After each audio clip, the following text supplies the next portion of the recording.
Again, my name is Jason Alexander, and I'm here to talk about talking about pro DJ tips and hacks.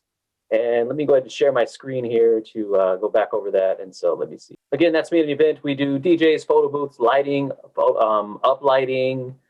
We do the large letters, really tall 4-foot letters that you might see at events like love or Mr. and Mrs. or initials. We do weddings and proms and quinceañeras. We do concerts and a lot of festivals in town. It's a lot of fun. But my company is Austin's Best DJs and Photo Booths. There's the logo there. You can barely see it. And so let me move forward and talk about today's topics. Today's topics are, let's settle the arguments already, right? Number 1, 2, and 3. Number 1 is turntables versus controllers. Which do you prefer and why? All right, and then we talk about some of the newer things that are out there, like the phase controllers, right, that you put on your turntable. So I come from way back when. I started DJing when I was a kid, and there was only turntables at that time. There was cassette decks, the dual cassette decks. I don't know if you remember those, but they had those, and they had turntables. And so I learned to DJ using that, right? And believe it or not, they even had pitch control on a cassette deck, right? It's kind of crazy. You can speed one up a little bit, just kind of move the dial. But yeah, I learned on turntables, and that's my love, right? There's nothing like it. It's just a different feel. I feel like you have more control over the way you want it to sound when you use a turntable, right? If you're scratching, things like that, or you're doing some tricks, the trick mixing, all that stuff, just sounds better with a turntable. Right, and I, believe it or not, I don't use the whole the Serato, the mixers that you put all together with Serato DJ, right? That you can do all the button pushing, and then it just makes you sound amazing, right? I'm old school. I like just turntables and a regular analog mixer, and I'll do all the tricks by hand. But anyway, that's my love. The thing I don't like about it now is that they're heavy, right? And gone are the days where we used to carry 10, 12, 15 record crates, heavy, right? Easily 50 to 100 pounds, stacked with vinyl in there, carrying them to gigs, right? And you had your whole crate of, I'm going to play this, I'm going to play that. It was pretty crazy to think about, that's what we used to do at every gig, but that's the way we did it. There was no other option. And I miss the feel of it. We still have turntables here at the house, but we really don't do gigs with them unless people request it. We certainly will bring them, but again, it's something that they have to pay for, right? They're going to have to pay a little bit of upgraded charge because it's a lot of work. So now I use a controller. I use the Pioneer DJ controller, and I like it, right? It's the newer, the version 2 or whatever, or 2.0, I don't know. But it's compact, it's light, and it gets the job done. I'm not doing trick mixing anymore. I'm not doing scratching. I'm not doing battles or nothing like that. Most of the events that we do, they just want to hear the song, right? They want you to mix, sure. They're not looking for remixes. They're not looking for tricks. They're not looking for all that stuff, right? Sure, we can do it, but they're not looking for that anymore. I'm not trying to prove anything to anybody, right? I'm just there to make sure that they get the music that they want heard and that people have a great time, right? So turntables just aren't in my my arsenal anymore, right? So I prefer turntables. Sure, I love the feel of them, but these days, to make it easier, I've been doing this a long time. Like I said, since I was 13, and I use a controller now. So I take Pioneer, and I do still bring an analog mixer. People wonder why, but I know that the Pioneer can have a standalone mixer, but that's not something I want to do. I always have to have a backup. I'm always a what if guy, and so I will have an analog mixer and have a RCA to 1/8 inch cable ready to play a song, right? Just in case something happens. And every now and then, once in a while, something could happen, right? And maybe your computer, for whatever reason, gives out that day. And so I like to have backup. And so believe it or not, I bring 2 laptops, and I have one ready to go with the exact same stuff on it. I've got a flash with everybody's music, right? So whatever the client is, I got all their must plays on there, everything I need on the flash, ready to go. And then on my main computer, I have everything on a small external, as well as a hard drive, right? So you just never know. I bring backup after backup. All right. And so, again, controllers are easier these days. So that's what I prefer to use.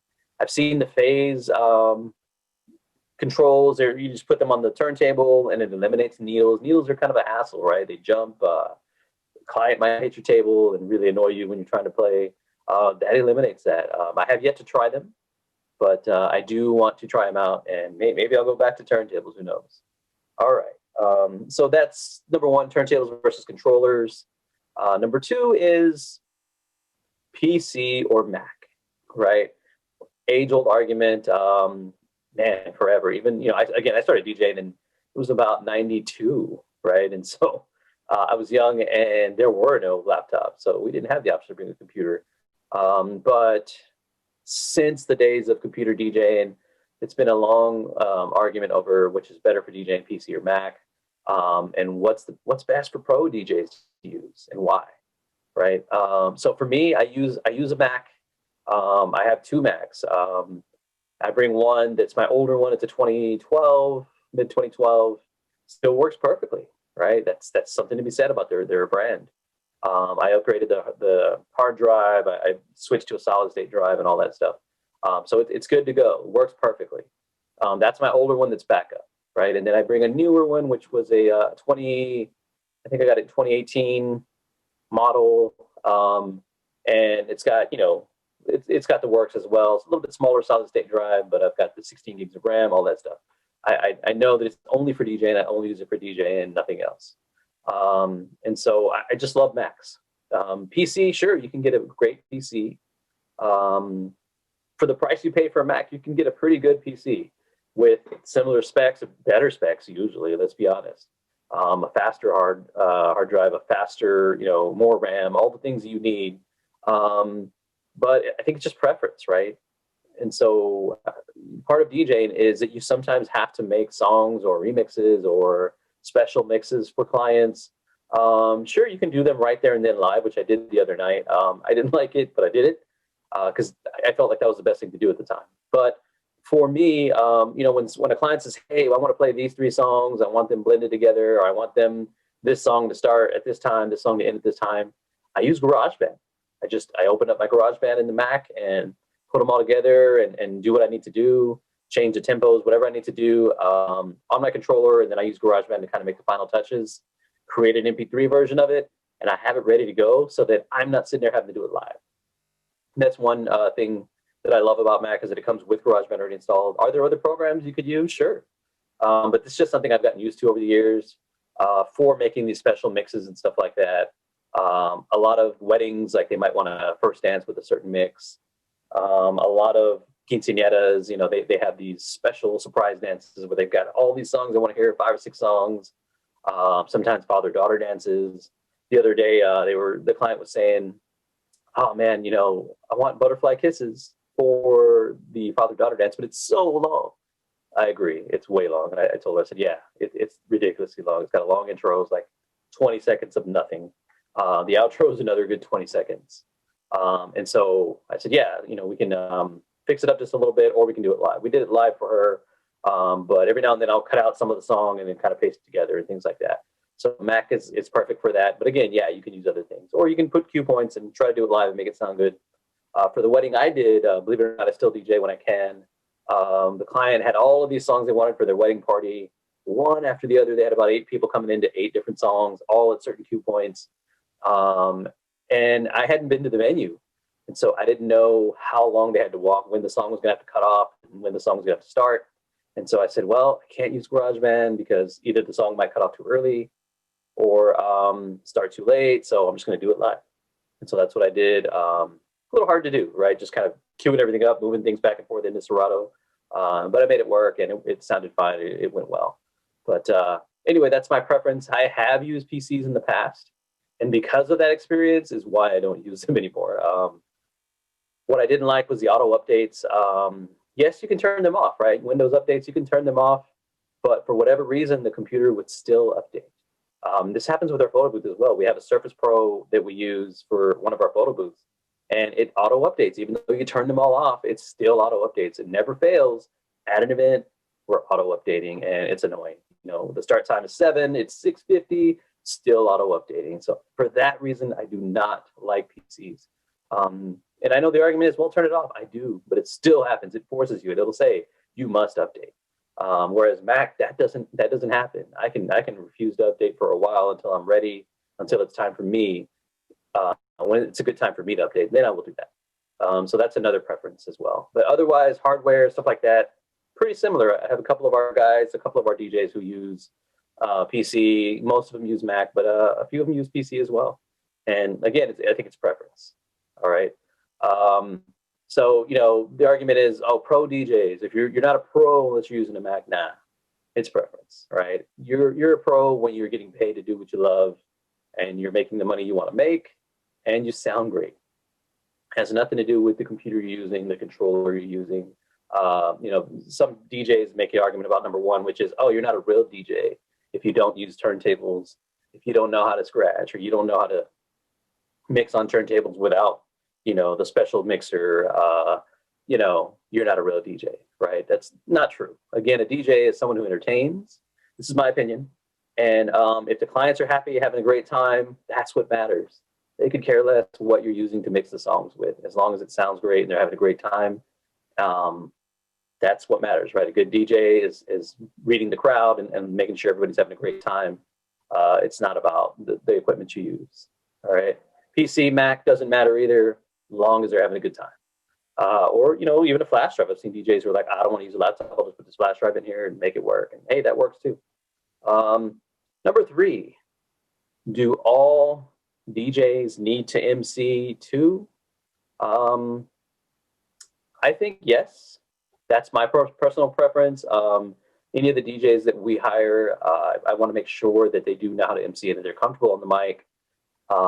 Otherwise, I have a hard time with it, because I'm not going to send another staff and pay them on top of what I'm paying the DJ. And we pay our DJs really, really well. We are actually one of the highest paying companies in the area. We're in the Austin, Texas area. Some of these companies pay their DJs terribly. $15 an hour, $20 an hour, $25 an hour. I won't name names, but the highest one I've heard was like $50 an hour, which is terrible. We pay much more than that, because we're DJs too. My wife is also a DJ, and she doesn't do it anymore, but she knows all about it as well. And so again, I expect my DJs to know how to MC, how to control the room, how to read the room, how to be great on the mic, right? There's a couple of guys I've hired over the years, and they're like, I'm not great.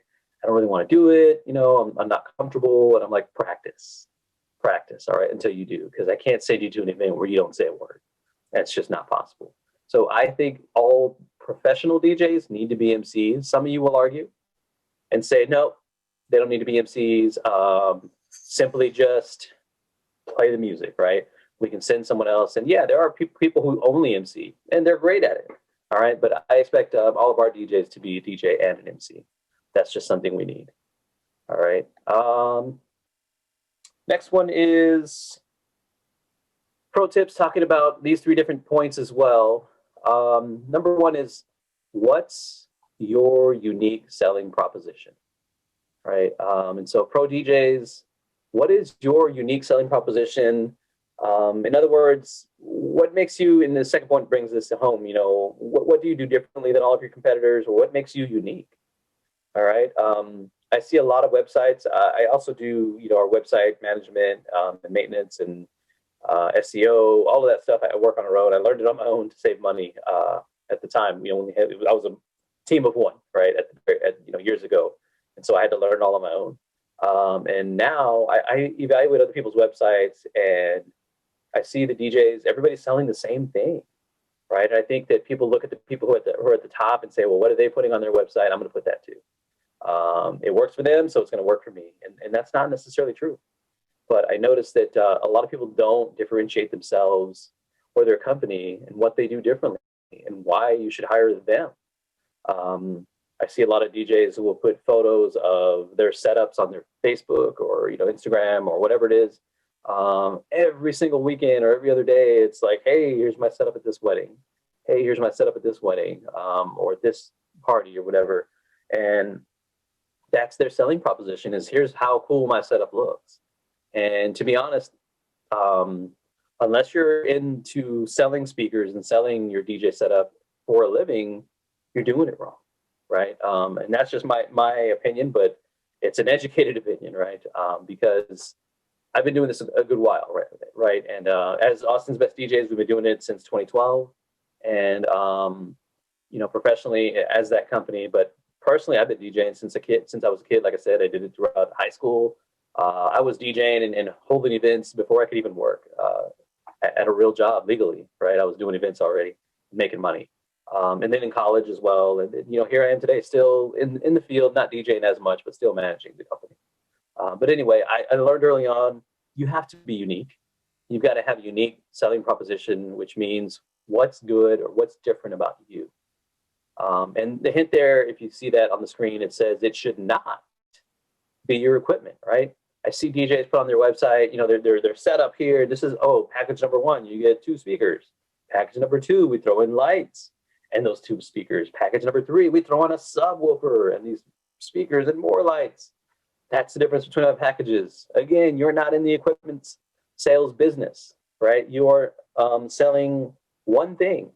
It is not your DJ equipment, all right? Because, I've seen dozens of websites and they all look the same. Everybody has the same stuff, let's be honest. You've got a set of EV speakers or QSC or Yamahas or whatever it is you love to use. We prefer Yamaha and QSC. I use both. But EV is pretty good too, right? But you see the same setups. Oh, well, we got this Bose setup that's in our other package, right? Nobody cares. They really don't. They just want it to look good and sound good, and they want to have a great time. Understand what you're selling. You are not selling your DJ equipment. You are selling the great time that your clients are going to have. You're selling the experience. You are in the experience business. Our slogan is specializing in music and memories, right? Because we know music and we create those memories for our clients, and that's what we do, right? It is not about check out my DJ equipment. Brides and grooms and, birthday people, companies, they don't care what brand you have. They don't even know the difference between a QSC and a Behringer speaker or whatever it is, right? And so stop selling your equipment. Find out what makes you different than your competitors and hone in on that, right? That's what your clients need to hear. It is not about, I got 5 speakers that I bring. They don't care. All right. They just need to know, is it going to be enough for what we need? Is it going to sound good? And that's it. All right. So figure out what your unique selling proposition is and drive it home on your website. All right. Within that first, you literally got 7 seconds. When the client arrives on your website, they're going to not read it, by the way. They're going to skim quickly. And so you need to get your point across right away. This is what the deal is. This is how we're going to help you. This is what we're going to do for you. Don't put pictures of your equipment. Again, you're not selling speakers. You're not selling lights. You are selling the experience. All right. So what's different about you shouldn't be your equipment. It shouldn't be, I've got 50,000 songs in my library. You're not going to play 50,000. You're going to play probably, 150 max at some of these events? 20, 25 songs an hour? So stop selling the things that everybody has. All right. Everybody has, whether I play Perfect from Ed Sheeran or you play it, same song, right? I've got QSC, you've got this. Nobody cares. All right. What is different about you? Understand that. All right. And whenever you find out what that is and what nobody else has but you, that is your unique selling proposition. So again, find out what you do differently than all your competitors, right? Maybe you've got bilingual DJs. A lot of people don't offer that. Maybe you offer Spanish language DJs, right? So there's a lot of DJs who refuse to play Spanish music of any kind. I've had a couple of clients who booked us who said, hey, do you happen to play, salsa, merengue, and there's different things? And I'm like, yeah, of course. And they said, okay, great. Well, we want to book with you guys because we can't really find anybody who does. I'm like, are you serious? This is Austin, Texas, right? It's a very diverse city. What do you mean they don't play it? And she said, yeah, we talked to several DJ companies and they don't play it. I'm like, wow. And so that makes us a little different than our competitors. Some of our DJs are bilingual. So sometimes they want bilingual announcements, right? We can do that. That's different. So find out what you're doing differently and run with it, right? That is your niche. And so figure out what is my unique selling proposition, what is my niche, and exploit it, right? Make money off of that. Be the only one that they think of or they come to when they need what you do. All right, that is how you win here. All right, the next one is working with your ideal clients. A lot of people start out in the business looking at everybody on page one of Google, and they'll say, okay, what are they doing? I'm going to email them and I'm going to pretend to be a client, and I'm going to find out their prices, right? And what I'm going to do is I'm going to undercut them, right? We get emails every single day from people pretending to be a client. It's very obvious, right? I've been doing this a while, and it's easy to tell when it's not a real bride or a real groom or a real client based on what they're asking me. And so I know right away when it's not a real client. But anyway, they will want pricing. They'll want to know, well, what do you do? What about this? What kind of lights do you have? What kind of speakers do you have? By the way, guys, clients don't ask those kind of questions. They don't want to know how many watts your speakers are or what brand you carry. All right, they don't care. Once in a while, we'll get a client who used to be a DJ and they want to know about that, but very rarely. So again, what people are doing is they're like, okay, well, this guy's charging, I don't know, $1,500 for a gig. So I'm going to come in and charge half that. I'm going to charge $750, and I'm going to win. I'm going to beat all of his rates, and I'm going to win his or her rates, and I'm going to win, and I'm going to take all of their business. Sure, a lot of people start out that way, right? They start low, usually not even $750. I've seen people charge $200 for an entire night, which is crazy, but it happens, right? There's new DJs who want the experience. And so they'll come in low, undercut you all the way. And I'm like, hey, good for you. If that's, the price that gets you out of your house and, working, good for you. It's not for me. And so I know right away that there's a certain price that I'm willing to accept to leave my home, right? And we have a bottom line that we need to meet, and we have a price that, this is what we sell. We don't have, this package, this package, this package. We create packages for what our clients need, right? And so there is no, here's what you get for price A, price B, price C, or option A, B, and C. And so again, you can start out low and work and make quantity of sales and make your money that way. But we choose to do it a little differently. We choose to do quality of sales, right? I would much rather work 4 gigs and make the same amount of money than you're working 10 or 15. No thanks, right? I was there a long time ago, years ago, and I won't do it anymore. And so working with your ideal clients, who are your ideal clients, right? You got to figure that out. Is it just anybody who emails you? Is it anybody who calls that you want to book them? We don't, right? I've learned over the years who I want to work with and who I don't want to work with.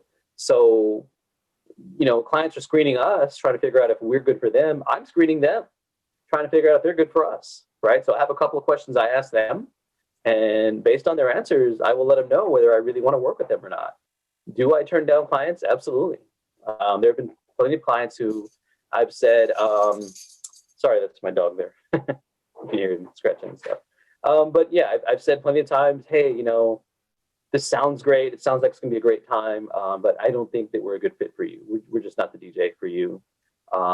This is not something that I think we would be good at doing for you, right? I know what it is, who our ideal client is, and so I just tell them politely, hey, I don't think it's a good fit for us. And we move on, right? And that's okay. You have to understand that you are not in business of just selling for every single person, unless you want to be, right? But understand you have an ideal client, and you've got to figure out who that is, right? And who your ideal client is. What do they look like? How much are they spending?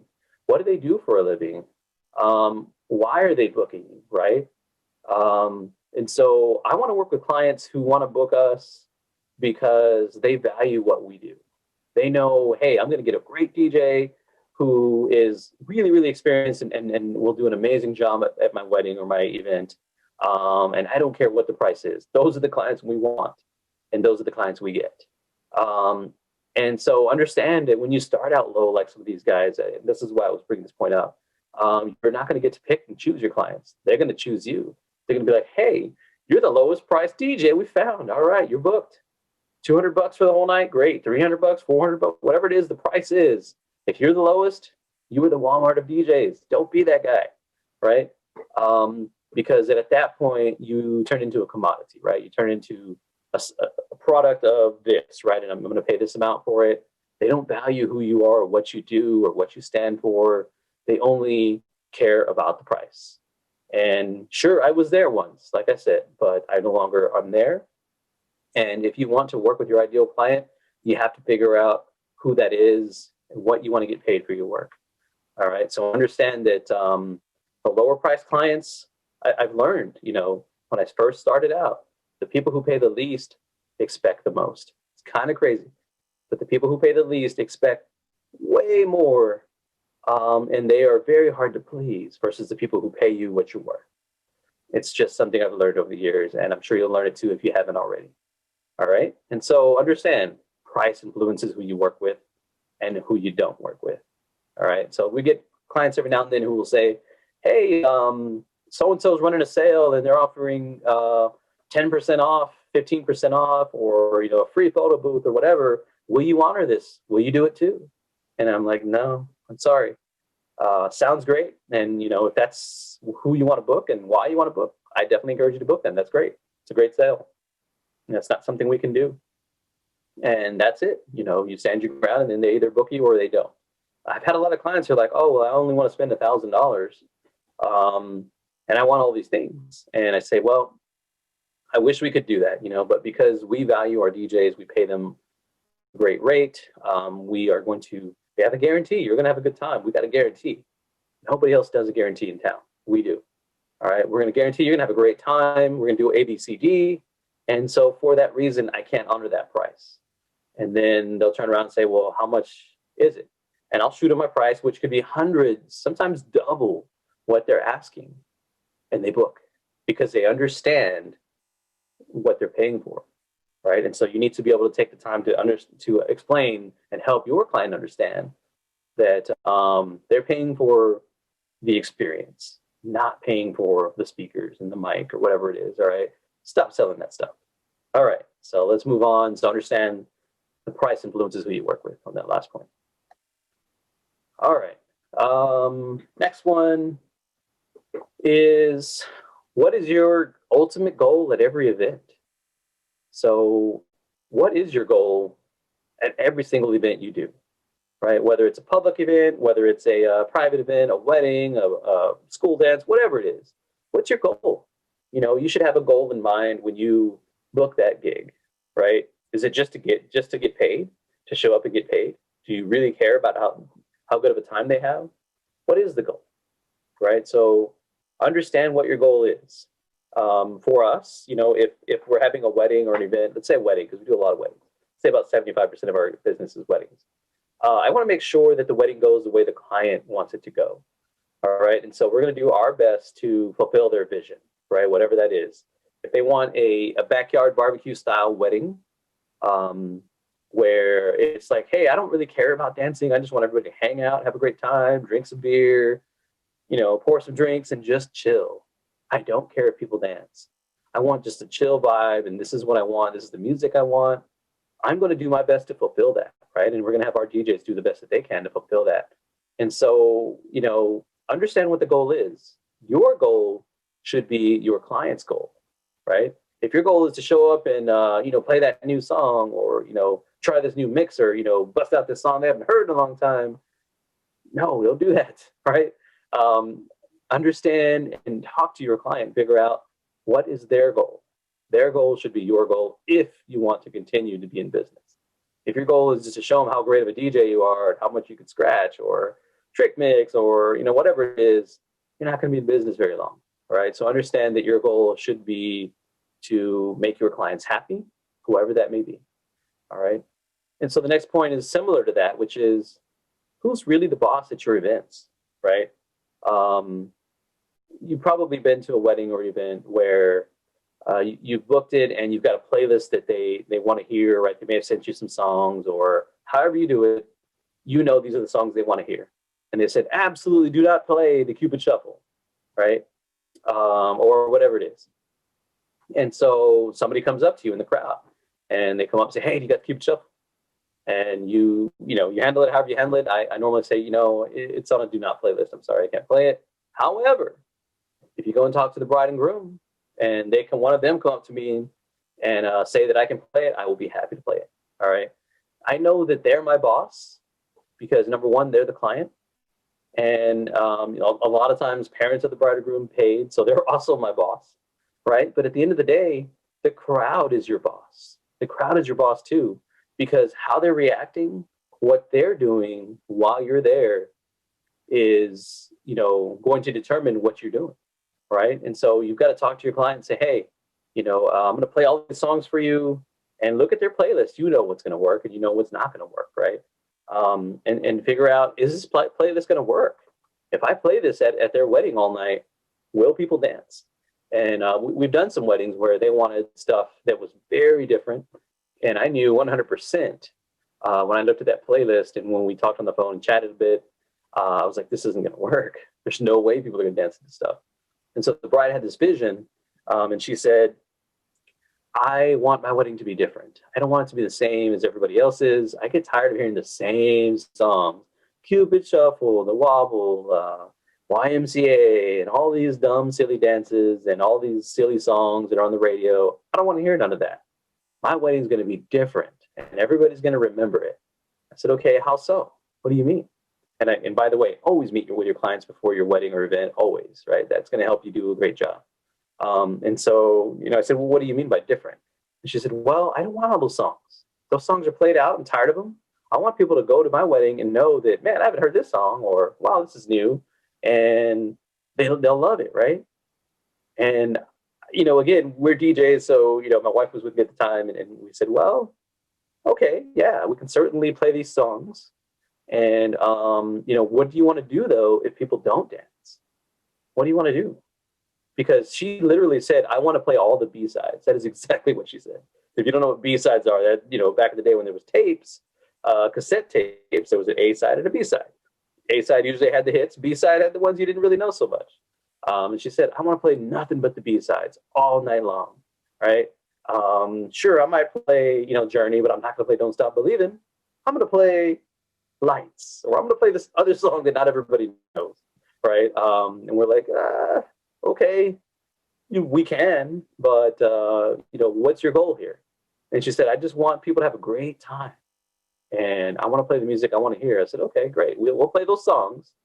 Do you care if people dance? That was my number one question to her. I said, do you care if people dance? She said, well, yeah, I want them to dance. I said, okay, what's more important to you? People dancing or you hearing the songs you want to hear? And she said, well, both.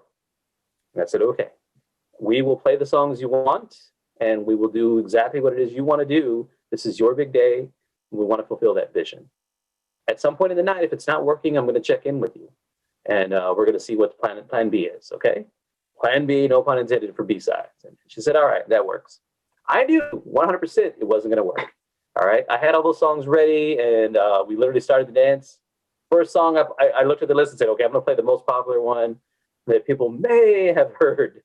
And it was like one or two songs that people might have heard. The rest were like complete, songs that were never hits. And what I've learned over the years is play the hits. Play the stuff people love. They'll dance. They'll have a good time. And at this wedding, that was not possible. And so we played the, song number one, song number two, and that was it. And I was like, okay, I don't know what else I'm going to play here. I'm going to go ahead and go into her list. She told me this is what she wanted. And I started mixing into the other songs, and I knew it was going to work. And immediately the dance floor cleared, right? And I was like, okay, how many songs do I give it? So I gave it one or two, and I quick mix, first verse, chorus, out, next song. All right, I got through some of those songs, and I was like, it's 5 minutes. And I know it's for you guys, you might not care, right? There are some DJs who are like, I don't care if people dance. I'm going to play the songs they want, and that's it. I'm not going to get my feelings hurt. I unfortunately can't feel that way, right? I wish I could, but my goal is keep that dance floor packed, right? I want to make sure that everybody's having a great time, and my vision is fulfill their client's vision and make sure that people are having a good time. If they're not dancing, are they having a good time? Maybe, maybe not, right? But I immediately was like, okay, what am I going to do now? So I went and checked in with her, and I said, hey, just wanted to check in with you. I've got your playlist here. I showed her. Played these songs, marked them off, and nobody's dancing. She's like, I know, right? I said, yeah, what do you want to do? Do you want me to keep playing these songs? I'm happy to. I will play them for the rest of the night. Or what do you want to do? She's like, I wanted all these songs played, but nobody's dancing. Why? I was like, it's just people don't recognize them, And she said, okay, I'll tell you what, do whatever you want to do. I don't care. Just make sure people have a good time. I said, okay, do you care what I play? She's like, well, something similar to what I want. So I looked at the genres and I said, all right, I'll play the best of these genres. And right when I got back out there, threw on a hit song that they would know, and dance floor was packed the rest of the night. Right. So sometimes as DJs, you have that fine line. And so you have to understand, again, who that boss is, what your ultimate goal is. And then the last point here, what do clients really want?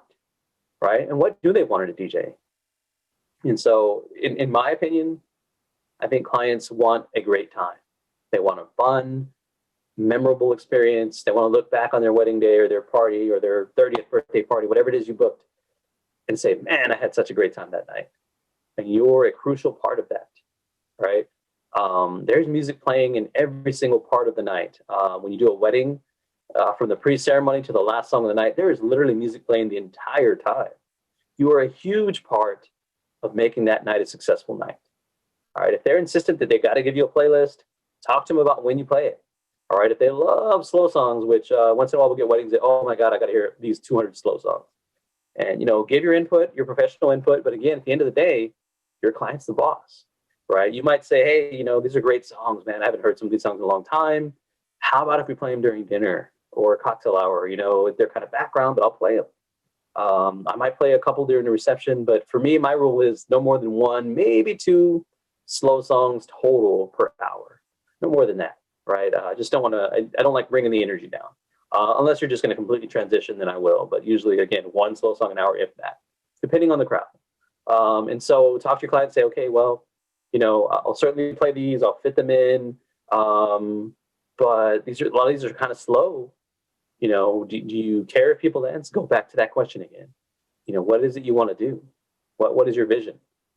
What do you want your wedding to be like, right? And so again, what do clients want in that DJ, right? You are the DJ they're hiring. Figure out what it is they want, and then go from there, all right? Because that is the number one goal, is to make sure they have a great time, all right? And so my next point, now going into tips and hacks.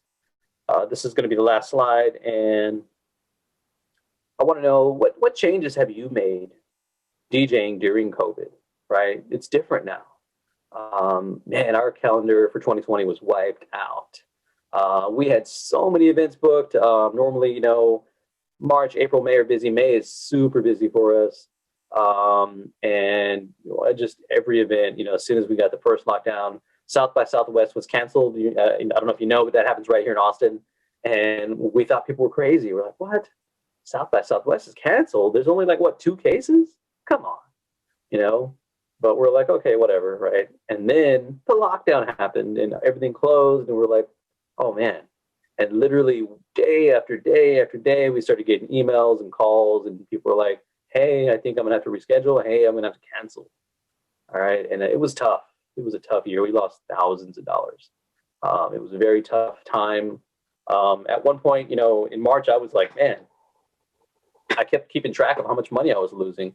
And by mid-April, I was like, forget it. What can I do about it? And so I just stopped caring. I stopped looking, and I just said, okay, this year is gone. But I have to figure out, what can I do differently? How can I still make money during this time, now that all of these gigs are gone? And so we had to figure out a plan B. And so, besides the changes you had to do, which was, obviously wearing masks and figuring out social distancing. Do you worry about a packed dance floor now, DJing during COVID? I still do, believe it or not, but, and it still happens, surprisingly, every gig I've done during this pandemic, we started up again probably in June. In early June, we started up again, just a couple of gigs here in June, July, few in August, and then September, October, November started getting busy. But people danced every single time, even in the height of COVID, right? In June, people were still packing the dance floor, having a great time. It was a great feeling, but at the same time, I felt kind of guilty. We're like, man, hopefully nobody has COVID, right? But anyways, so we made some changes, and, we said, okay, here's what we're going to do. And, we bought some signs and said no requests, or, whatever, because we didn't want people coming up to the DJ or to us if I was there. And I was there for a couple of them. And so we said, hey, no requests. And we talked to the clients ahead of time and said, hey, we're going to do our best to make sure everybody has a great time. I would love to see your dance floor packed, but at the same time, please understand that we're in a pandemic. and we've got to be safe. And so we're going to kind of hold off on request. And they understood. They knew. And they're like, yeah, no problem. Do what's best for you and your DJs. And then I also warned him and said, look, the first hour or so, people are a little weird. They've got their masks on. Everybody's kind of doing the social distancing. I said, and just understand that first 30 minutes to an hour, they may or may not dance. All right. And so they said, okay, yeah, no problem. And sure enough, the first 20, 30 minutes, people are a little weird, and I would hit them with some good songs. Be like, nobody's dancing. What? But rest assured, if there was alcohol served, after a little bit, the alcohol kicks in, boom, back to normal. Everybody's dancing. And that's how it's been for every single event during COVID. And so I advise you to have some meetings with your clients and just warn them about this and any changes that you have. And try to make the best experience for them and for yourself too, right, to stay safe. So what other changes have you made, right? That's something we've done is warn our clients and talk to them about, what the vision is. We started doing a lot more event rentals where they didn't really necessarily need us. They just needed the equipment.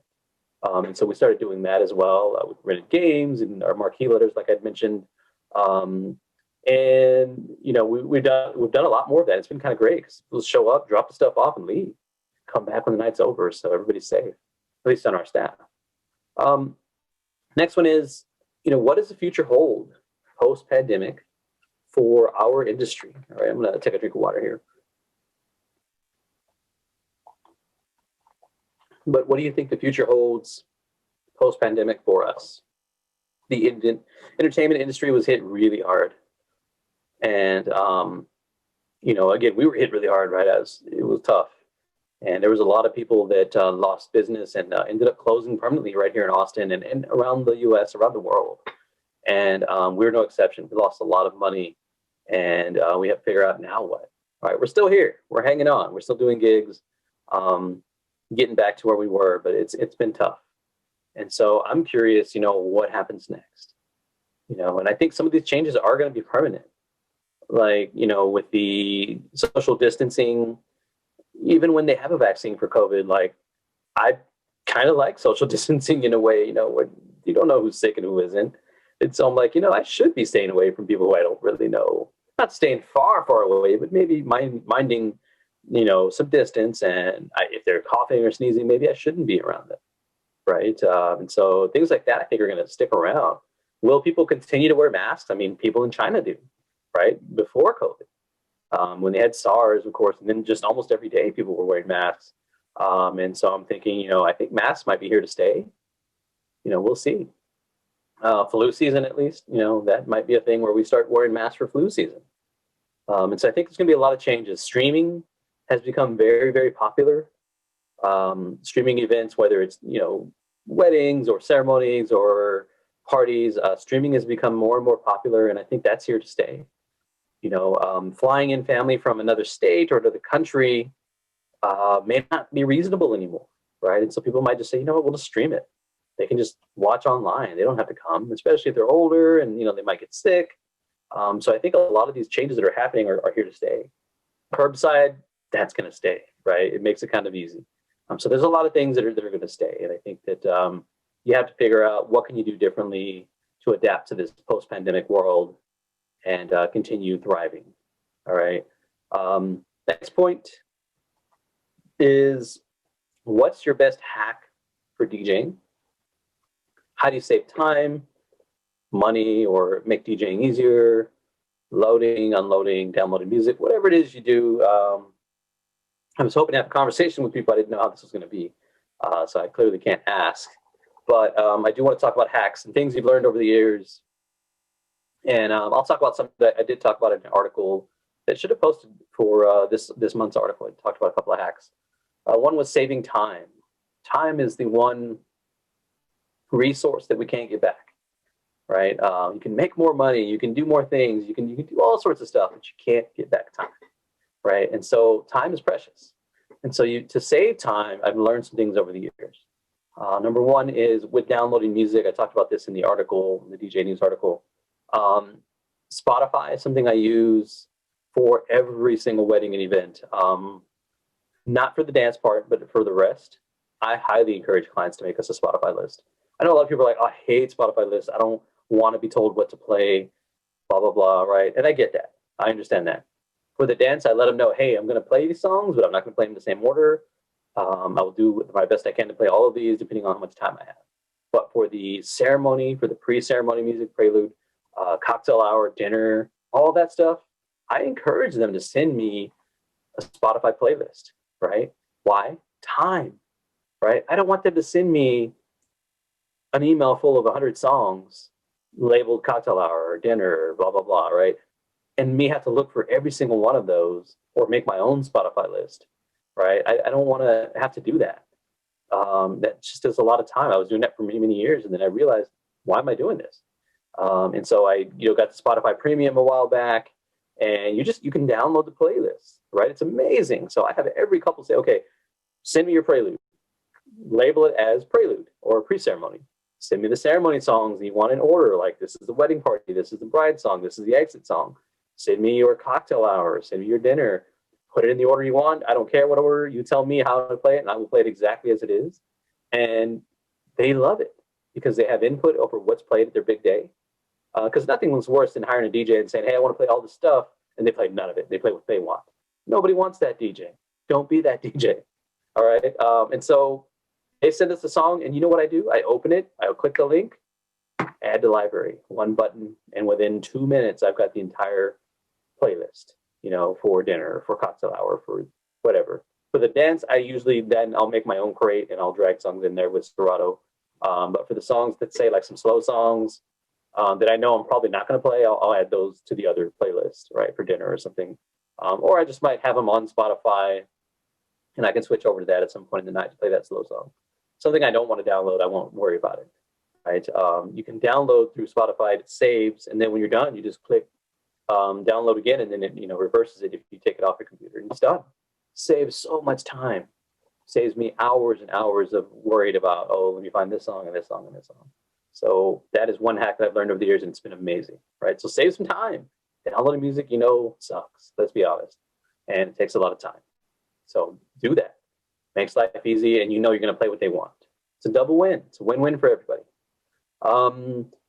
Saving money. So there's a lot of things you can do. A small one I talked about in the article, in this month's article, was batteries, right? Batteries add up, for your wireless mics and for your lapel mics and, whatever else you need batteries for, the expenses add up. And so I bought me a little battery tester from Amazon. It's like $6, right? And it's amazing because I don't want to have to worry about, is the battery still good, right?